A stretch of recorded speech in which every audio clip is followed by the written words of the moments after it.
Dengue রোগটি Aedes মশাবাহিত এবং আমরা 2019 সাল থেকে এটার তীব্রতা এবং এটা দুর্ভাগ্যজনক অবস্থানটা আমরা প্রত্যক্ষ করছি এবং তার বিরুদ্ধে ব্যবস্থা নিচ্ছি। এবং শুধু আমরা কেন, Singapore, Malaysia, Indonesia, Philippine, Sri Lanka, Bharat, তারা সবাই এরকম পরিস্থিতি মোকাবিলা করেছে আমাদের অনেক আগে থেকে। তো আমরা তাদের কাছ থেকে, আমরা যেহেতু আরও তাদের থেকেও কম, আরও অনেক পরে আক্রান্ত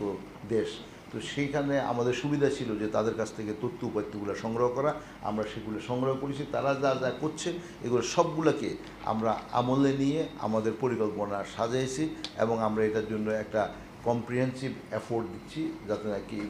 আমাদের মানুষ এডিস মশার দ্বারা আক্রান্ত না হয় অথবা,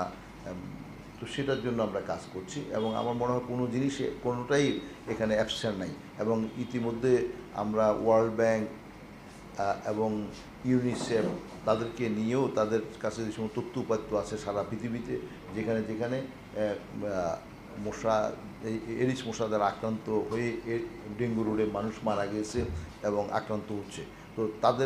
তারা কি পদ্ধতি এবং বিভিন্ন ইউনিভার্সিটিগুলো, সিঙ্গাপুর ইউনিভার্সিটি এবং দেখা যাচ্ছে যে মিয়ামি ইউনিভার্সিটি, তারপরে যে মোনাস ইউনিভার্সিটি অস্ট্রেলিয়া, তাদের সবার সাথে আমি ভার্চুয়ালি মিটিং করেছি এবং তারা যা যা করছে আমরা আমাদের কোথায় কোনো ঘাটতি আছে কিনা এগুলো আমরা পর্যালোচনা করে আমরা আমাদের পদক্ষেপগুলো নিচ্ছি।